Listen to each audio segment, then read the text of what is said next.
El Señor esté con vosotros.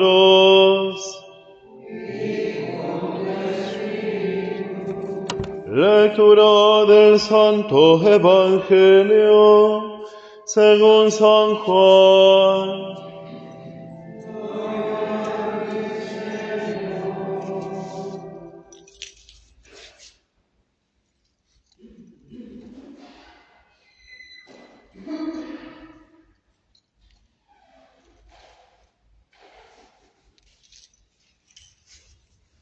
Al atardecer de ese mismo día, el primero de la semana, estando cerradas las puertas del lugar donde se encontraban los discípulos por temor a los judíos, llegó Jesús y poniéndose en medio de ellos les dijo: «La paz esté con vosotros».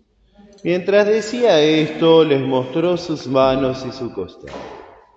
Los discípulos se llenaron de alegría cuando vieron al Señor. Jesús les dijo de nuevo: «La paz esté con vosotros. Como el Padre me envió a mí, yo también os envío a vosotros». Al decirles esto, sopló sobre ellos y añadió: «Recibid el Espíritu Santo. Los pecados serán perdonados a los que vosotros se los perdonéis, y serán retenidos a los que vosotros se los retengáis». Tomás, uno de los 12, de sobrenombre el mellizo, no estaba con ellos cuando llegó Jesús. Los otros discípulos le dijeron: «Hemos visto al Señor». Él les respondió: «Si no veo la marca de los clavos en sus manos, si no pongo el dedo en el lugar de los clavos y la mano en su costado, no lo creeré». 8 días más tarde estaban de nuevo los discípulos reunidos en la casa y estaba con ellos Tomás. Entonces apareció Jesús estando cerradas las puertas, se puso en medio de ellos y les dijo: «La paz esté con vosotros». Luego dijo a Tomás: «Trae aquí tu dedo, aquí están mis manos. Acerca tu mano, métela en mi costado. En adelante no seas incrédulo, sino hombre de fe». Tomás respondió: «Señor mío y Dios mío». Jesús le dijo: «Ahora crees porque me has visto. Bienaventurados los que creen sin haber visto». Jesús realizó además muchos otros signos en presencia de sus discípulos que no se encuentran relatados en este libro. Estos han sido escritos para que vosotros creáis que Jesús es el Mesías, el Hijo de Dios, y creyendo tengáis vida en su nombre. Palabra del Señor.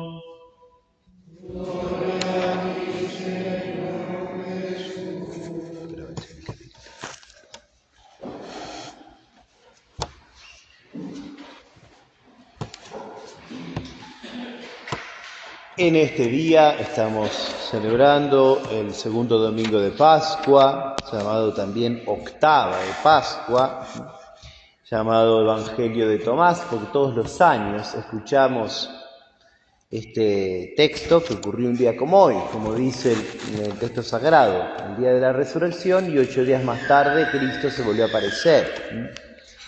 Y también este día ha sido instituido por el Papa Juan Pablo II como el Domingo de la Divina Misericordia, en donde podemos decir, bueno, se podrían hablar de todas estas cosas, ¿no?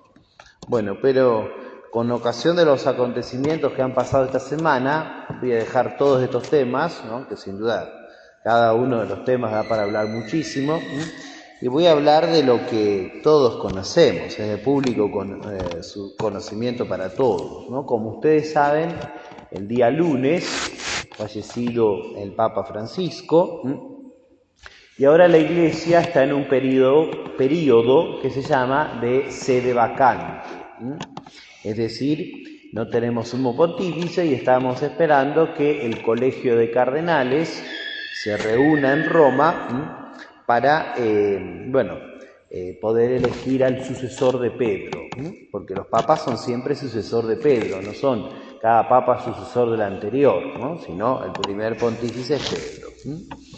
Así que, ante todo, esta noticia, digamos, ¿no? Este suceso de la muerte del Papa argentino, a nosotros nos hace, en realidad, nos tomó el lunes de sorpresa, digamos, ¿no? Pero todos ya sabíamos que había algo que venía mal, digamos, ¿no? Todos sabíamos que estuvo internado en el Gemelli, este hospital donde han ido los papas últimamente a hacerse atender. Es verdad que el Papa había aparecido el domingo pasado, domingo de Pascua, había aparecido para dar una bendición a los fieles, allí congregados en la plaza de San Pedro, pero ocurrió el fin de cualquier ser humano en este mundo, que es la muerte. El cristiano no tiene que ver la muerte como algo trágico.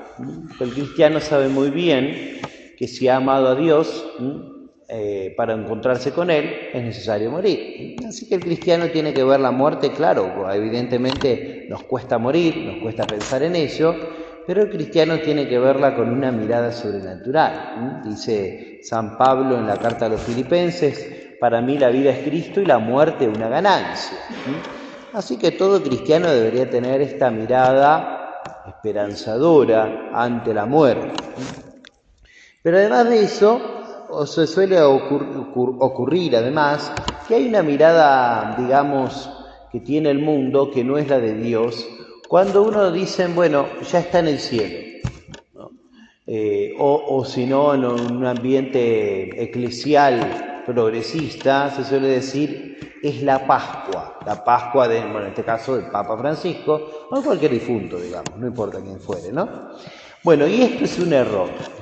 Yo entiendo que, por ejemplo, si a cualquiera de nosotros nos fallece un ser querido, cualquiera intentaría consolarse diciendo, ya no sufre más, o está mejor que nosotros, o qué sé yo qué, digamos, ¿no?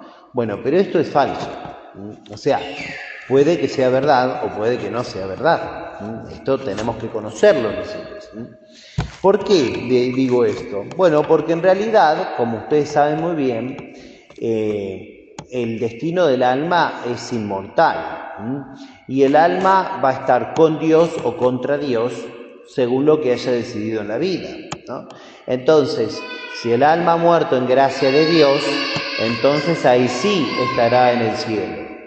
Si el alma murió en pecado mortal y sin arrepentirse antes de morir, lamentablemente esa persona eligió la condenación eterna.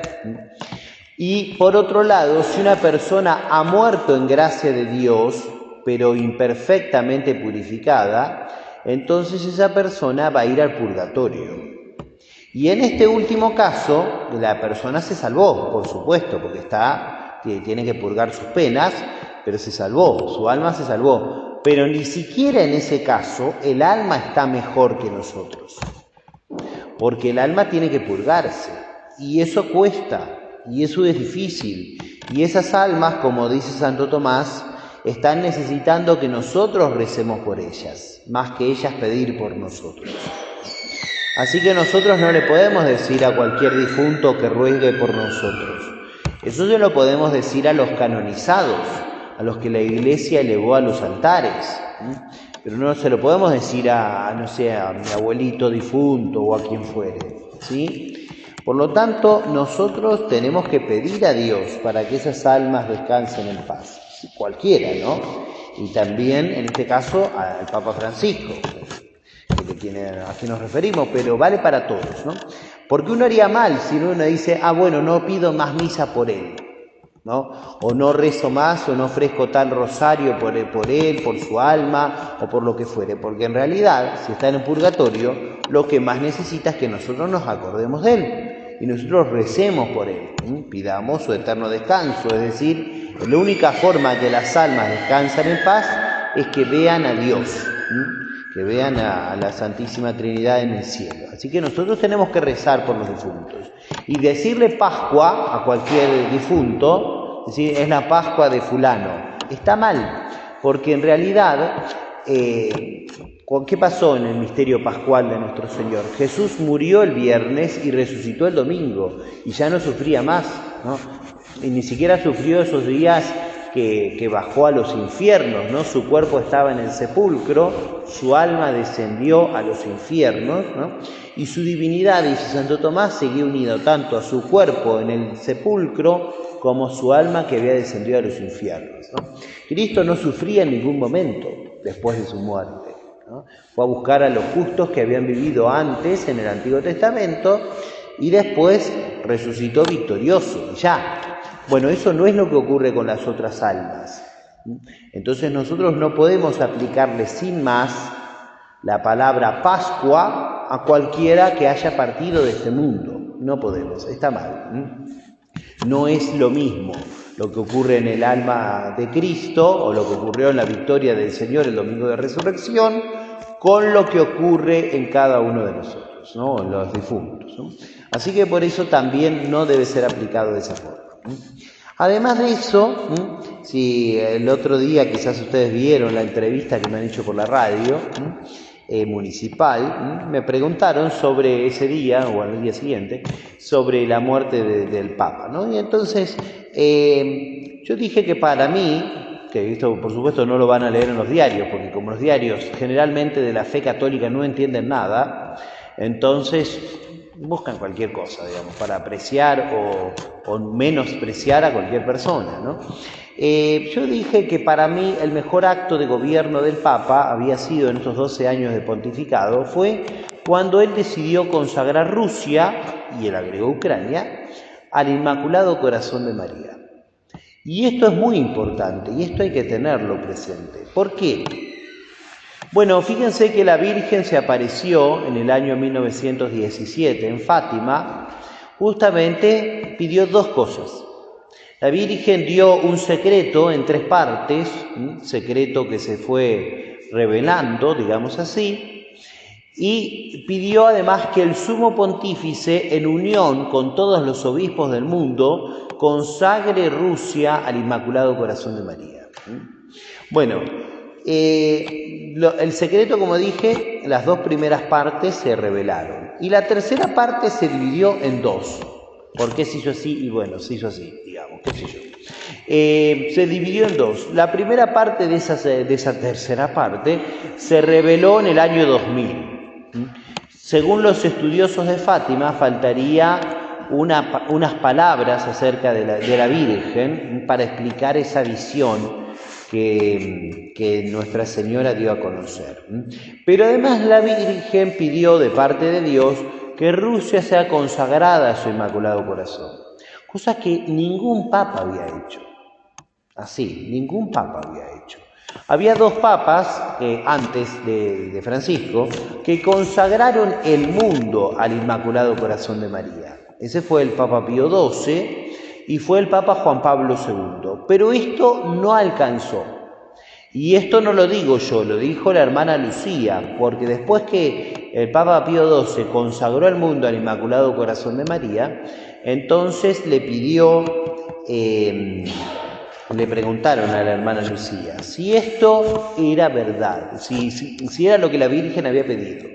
Y entonces la hermana Lucía contestó: el cielo lo ha aceptado, pero no es lo que la Virgen ha solicitado.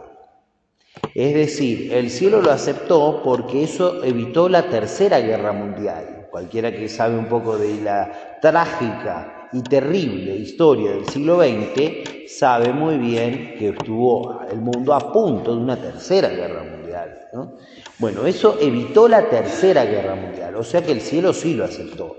Pero no era lo que la Virgen pedía, porque la Virgen pedía que Rusia sea consagrada al corazón de la Virgen, porque de lo contrario, si no, Rusia iba a esparcir sus errores por el mundo. ¿Cuáles son los errores de Rusia? Bueno, el comunismo, pero no solo el comunismo. Por ejemplo, el aborto, también. La primera nación que legalizó formalmente el aborto fue Rusia. Y hoy también lo tenemos en todos lados, también lamentablemente aquí en nuestra patria. Por lo tanto, nosotros nos damos cuenta que el cielo lo seguía pidiendo. Con Juan Pablo II se hizo, después ustedes se acordarán, el 13 de mayo del año 1981, el Papa fue baleado en la Plaza de San Pedro, ¿no? Y después, al año siguiente, el Papa hizo una oración, así en italiano se dice affidamento, como sería de confianza, de entrega, pero no es propiamente una consagración, no fue propiamente una consagración. Así que, por lo tanto, esto tampoco, y esa oración después el Papa Juan Pablo la repitió. Por lo tanto, podemos decir, esto no era lo que el cielo pedía. Y todavía en esa oración se decía, aquellas naciones de las cuales aún esperas una especial consagración. Por lo tanto, insisto, esto no se había hecho. Así que esto lo hizo el Papa Francisco, lo dice, por ejemplo, Monseñor Schneider, un gran obispo de Kazajstán, a quien algunos le han preguntado este tema. Así que, por eso digo, este fue el acto más importante, porque el cielo viene esperando desde el año 1917 esta consagración. Otro hubiese sido la historia del siglo XX si los papas hubiesen hecho caso a la Santísima Virgen. Otro hubiese sido la historia. Realmente fue esto, es lo que conocemos, ¿no? Y lo que no conocemos, que está bajo secretos de estados, pontificios, etcétera, digamos, ¿no? Lo cierto es que el Papa lo hizo. Así que por esa razón nosotros podemos esperar que haya como una vuelta de timón en la historia de este siglo XX y XXI que estamos viviendo. Una vuelta, digamos, hacia el querer de Dios y hacia el reinado del Inmaculado Corazón de María. Eso esperamos y eso es mi opinión y eso realmente yo lo pido cada día. Pero bueno, junto con esto, la tercera parte del secreto de Fátima no se dio a conocer. Se dio a conocer la visión, como he dicho, pero no la explicación y las palabras de la Virgen. Los estudiosos dicen que se refiere a una gran crisis de fe en el mundo, y es lo que nosotros estamos viviendo. Cuando el ministro de Japón, llamado Hirohito, fue a ver a Ratzinger cuando era prefecto de la fe, y le presentó la aparición de la Virgen de Akita, que dice, se verán obispos contra obispos y cardenales contra cardenales. Entonces Ratzinger dijo, es lo mismo que la tercera parte del secreto de Fátima. Así que parte de este secreto es esa crisis de fe, y que por eso nosotros prendemos la televisión, por ejemplo, o escuchamos, leemos por ahí, entonces un cardenal dice una cosa, el otro dice la otra, un obispo dice blanco, el otro dice negro, ¿no? Y cosas así, que evidentemente es un problema grave. Y un problema grave que por eso nosotros en estos días tenemos que rezar especialmente por el cónclave, es decir, por esta reunión de los cardenales en Roma que tienen que elegir un sucesor de Pedro. Y tenemos que pedirle a Dios que haya un Papa santo, tenemos que pedirle a Dios que haya un Papa según su corazón, tenemos que pedirle a Dios que haya un Papa que nos confirme en la fe, que nos confirme en la recta doctrina y en la recta moral, un Papa que no quiera quedar bien con el mundo, sino ante todo con Dios. Tenemos que pedirle a Dios un Papa que sea firme, un Papa que además sea capaz de corregir las desviaciones morales o de la fe en el clero, ¿no? o en los universitarios o en todas las cosas que tenga bajo su gobierno. Tenemos que pedirle a Dios esta gracia porque ha dicho el cardenal Müller, que era prefecto de la Congregación de la Fe bajo el Papa Benedicto XVI y que editó su obra completa, ha dicho el cardenal Müller que puede llegar a haber un cisma en la Iglesia. Y esto sería algo terrible. Es verdad que en la práctica mucha gente cree o hace lo que quiera y esto va generando un cisma. ¿Qué quiere decir un cisma? Un cisma, dice Santo Tomás, es un pecado contra la caridad, en la cual uno o gran parte de miembros de la Iglesia desconoce la cabeza visible de la Iglesia. La cabeza visible de la Iglesia. Esto ya ha pasado en la historia de la Iglesia. Por ejemplo, en el año 1054, el patriarca Miguel Celulario desconoció la autoridad del Papa y él se constituyó como cabeza de la Iglesia. Y ese fue el origen de la Iglesia ortodoxa. ¿no? Y todavía hoy sigue existiendo la Iglesia Ortodoxa, que tiene el patriarca así autodenominado ecuménico, está en Constantinopla. Y todavía hoy son dos iglesias distintas. Con la Iglesia Ortodoxa después se dividió más veces, ¿no? Pero en ese principio eran dos, ¿no? Entonces es algo grave. En el siglo XIV pasó que los cardenales se pelearon dentro de la reunión, lo que diríamos cónclave, ¿no? Y al final terminaron elegidos dos papas, y unos cardenales se quedaron con un papa y otros cardenales se quedaron con el otro papa.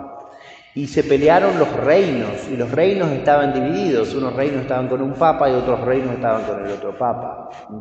Y hasta incluso las órdenes religiosas e incluso los santos, fíjense, una cosa bastante extraña, ¿no? E incluso los santos, ¿no? Por ejemplo, Santa Catalina de Siena apoyaba al Papa de Roma, que después terminó siendo el verdadero, y San Vicente Ferrer apoyaba al que después terminó siendo un antipapa, ¿no? Que estaba en Aviñón, protegido por la corte de Francia, ¿no? De donde habían venido antes los papas, ¿no? Por eso también era la confusión del momento, ¿no? Por lo tanto, fue algo muy grave, ¿no? Fue algo muy grave, y encima detrás había una herejía que se llamaba conciliarismo, que decía que los obispos tienen en conjunto, en concilio, más autoridad que un papa, ¿no?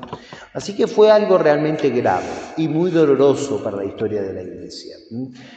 Algunos intérpretes dicen que la gran peste negra, que mató la tercera parte de la población de Europa, fue castigo por todos estos pecados de la jerarquía de la Iglesia.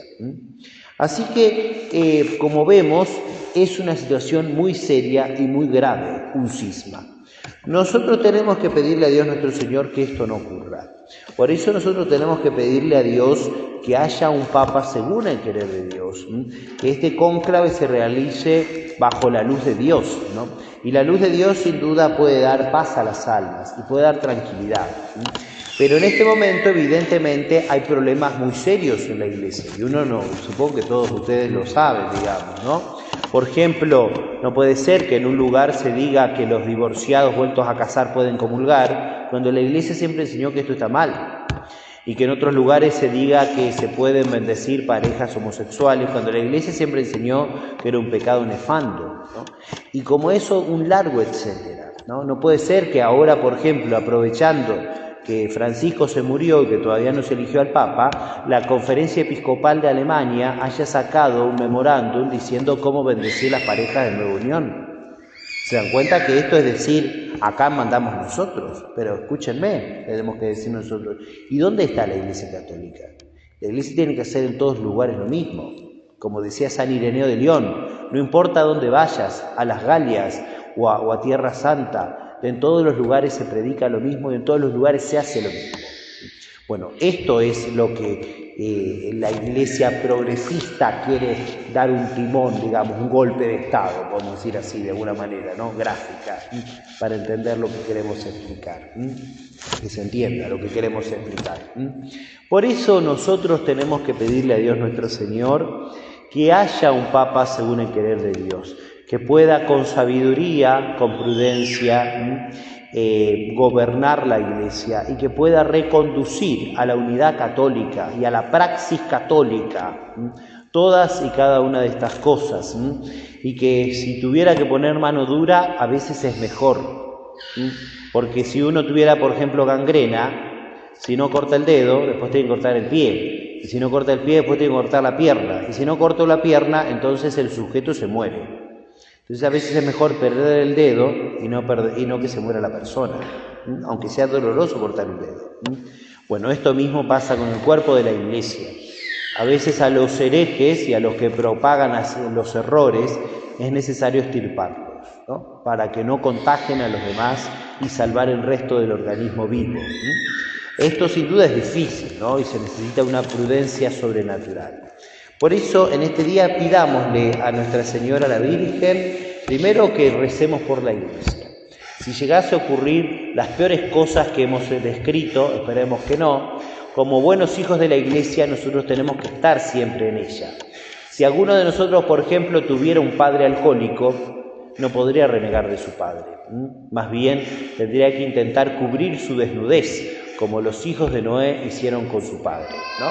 Bueno, nosotros tenemos que actuar así, porque la Iglesia, a pesar de que veamos estas deficiencias, siempre va a ser más santa que pecadora, porque Cristo es santo, que es la cabeza de la Iglesia, porque el Espíritu Santo es el alma de la Iglesia, porque los miembros más eminentes de la Iglesia son los santos y los mártires que están contemplando a Dios en la gloria.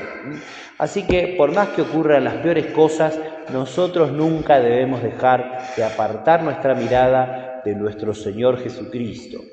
Por eso pidámosle al Señor esta gracia, que nos conceda a nosotros rezar mucho por la Iglesia, rezar por nuestros pastores, porque de la santidad de los pastores redunda gracias increíbles e inefables a todo el cuerpo de la Iglesia. Mientras más importante es el pastor, más gracias Dios da a través de ellos a todas sus ovejas encomendadas.